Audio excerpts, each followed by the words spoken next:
देखिए, एक बात तो हमने बहुत बार सुनी और बार-बार सुनी है कि हमारा जो यूनिवर्स है, वो एक्सपैंड हो रहा है, वो फैलता जा रहा है। लेकिन वो क्यों फैल रहा है, कैसे फैल रहा है एंड कब तक फैलेगा एंड क्या वो कभी रुकेगा?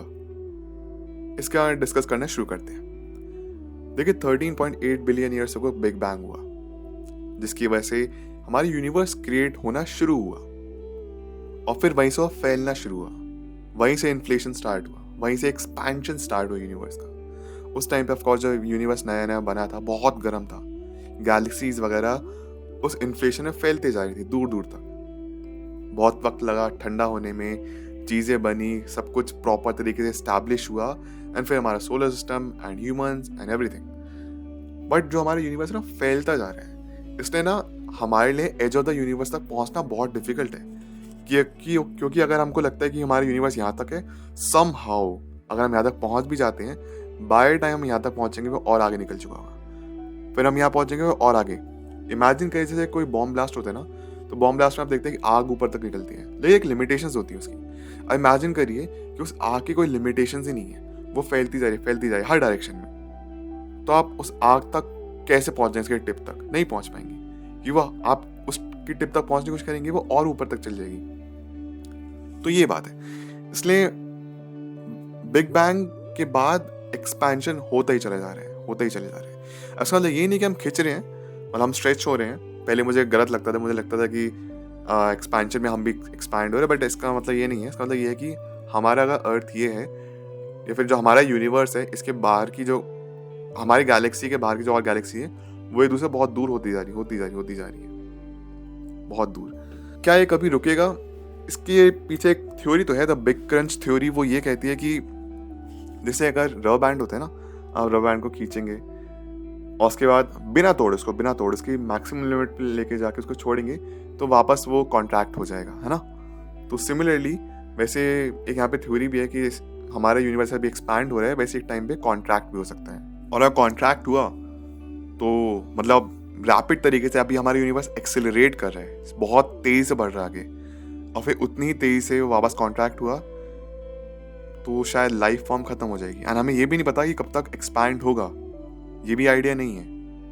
एंड किस दिन रुकेगा, ये भी आइडिया नहीं है।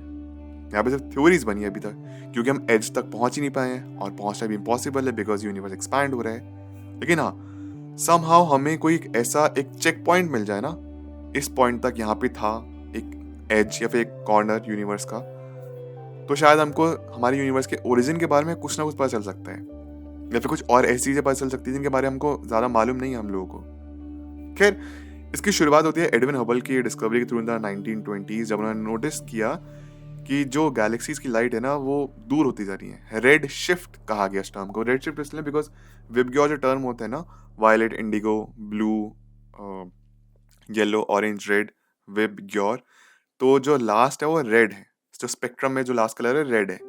तो नोटिस किया गया जो लाइट है वो स्ट्रेच हो रही है, और जो गैलेक्सीज हैं, जो एक गैलेक्सी एक टाइम पे यहाँ पे थी, अब दूर हो चुकी है, उसकी लाइट स्ट्रेच होकर दिखी है, तो वो उसको रेड शिफ्ट टर्म दिया गया। इन सिंपल वर्ड्स, इस टर्म को रेड शिफ्ट कहते हैं, जब उन्होंने देखा कि यूनिवर्स एक्सपैंड हो रहा है तो।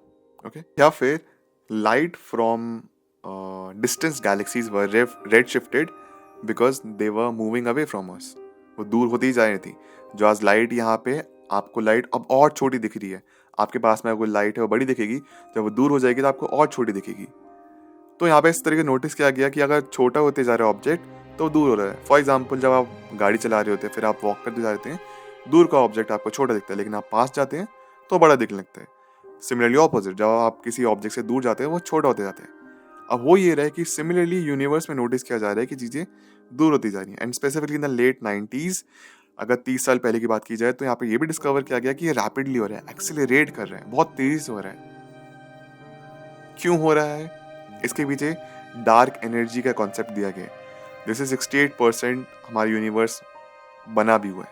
यहाँ पर एक एनोलॉजी है, रेजिन ब्रेड एनोलॉजी, उसके थ्रू समझते हैं। एक इमेजिन करिए, आपने एक ब्रेड का लोफ लिया है, या फिर एक आपने मैदे का लोफ लिया है, और उसमें आपने रेजिन्स या फिर वो होते हैं ना किशमिश, उनको डाला है। एक ब्रेड बनाने जा रहे हैं आप, जो फ्रूट केक टाइप आप ब्रेड लिया आपने उसको ओवन में डाला, तो आपने छोटा सा लोफ होगा वो, उसमें आपने ग्रेप्स की मतलब रेजिन्स लगा रखी हैं, किशमिश लगा रखी है, और जब ओवन में वो गर्म होना स्टार्ट होगा तो धीरे धीरे फैलता जाएगा। जो रेजन्स हैं वो भी एक दूसरे से दूर होती जाएंगी। इसको बोलते हैं रेजन ब्रेड एनालॉजी। तो सिमिलरली यूनिवर्स में भी हो रहा है, गैलेक्सीज भी एक दूसरे से दूर होती जा रही हैं। या फिर इमेजिन करिए आपने गुब्बारा लिया, बलून लिया, अभी वो इन्फ्लेटेड नहीं है, और उससे आपने डॉट्स बना दिए बहुत सारे। आज आप उसमें फूंक मारना शुरू करेंगे तो आप जैसे ऑफकोर्स नोटिस करेंगे कि जो उसके डॉट्स हैं ना वो भी दूसरा फैलती जा रही है। तो इस तरीके से यूनिवर्स भी फैल रहा है एक गुब्बारे के जैसे, या फिर वो रेजन ब्रेड एनालॉजी के थ्रू।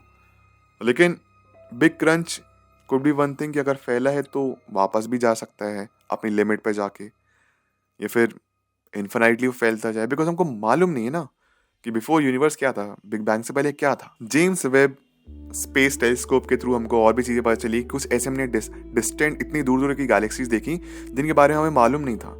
बिकॉज यूनिवर्स इतनी तेज एक्सपैंड हो रहा है कि अपने शुरुआती दिनों से, कि और चीज़ें और भी ऐसी चीज़ें जिनके बारे में हम जानते भी नहीं हैं।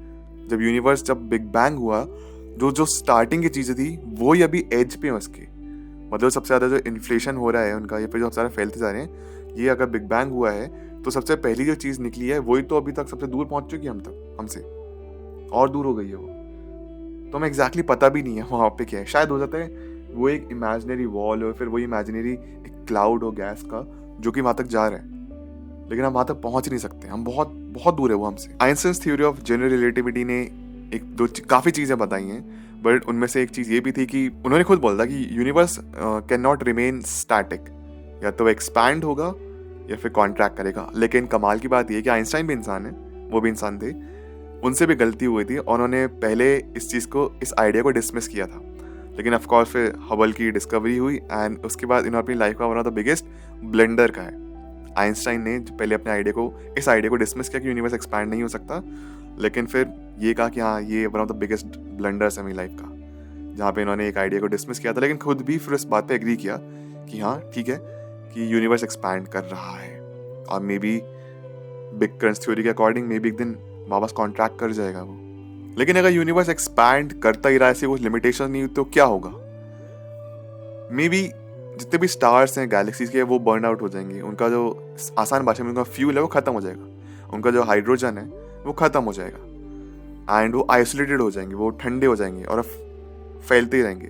इस वजह से धीरे धीरे इसका इम्पैक्ट हमारे सोलर सिस्टम पे भी एक दिन आएगा एंड मे बी शायद यूनिवर्स कुछ बस एक बर्फीला साइलेंस बन के रह जाएगा, एक ठंडा साइलेंस, कुछ है ही नहीं। मतलब यूनिवर्स प्लैनेट्स बचे हैं लेकिन सबको डेड है, सिर्फ बर्फ जम चुकी है, सब कुछ ठंडा हुआ पड़ा है और बस ऐसे ही डेड हो जाएगा। But these are some theories को हीट डेथ भी कहते हैं कि eventually stars will burn out and कुछ नहीं बचेगा, फिर बस फिजिकल फॉर्म्स बचेंगी। ह्यूमंस का तो छोड़ दीजिए, ह्यूमंस तो बहुत पहले ही मर जाएंगे इससे पहले ही, लेकिन बस ठंडे ठंडे प्लैनेट्स बच जाएंगे, फिजिकल ऑब्जेक्ट्स, उसके अलावा कुछ नहीं बचेगा। लेकिन again of course the greatest minds of the world are already working towards it, जानने के लिए या फिर उसके ऊपर रिसर्च कर रहे हैं कि क्या क्या अपने यूनिवर्स के बारे में और कुछ जान सकते हैं। हमारी टेक्नोलॉजी धीरे आगे बढ़ रही है।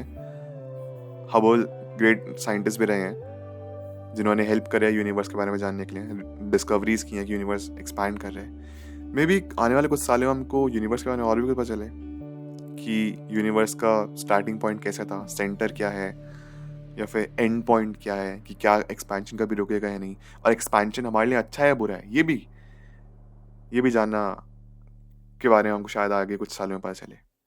बट एनीवे, ये थी आज की वीडियो, ये था आज का topic. I hope you enjoyed. आपके जो भी थॉट्स हैं प्लीज़ मेरे कमेंट्स में जरूर शेयर करना। मेरा अवनीत भारद्वाज, एंड अगर आप मेरे साथ इंस्टाग्राम, ट्विटर या मेरे सोशल मीडिया पे कनेक्ट करना चाहते हैं, लिंक डिस्क्रिप्शन बॉक्स में, नहीं तो यहाँ पे भी मैंने डाल दिया है, चाहे तो कनेक्ट कर सकते हैं। मिलता हूँ आप सबसे नेक्स्ट वीडियो में। Thank you so much watching this video. Take care.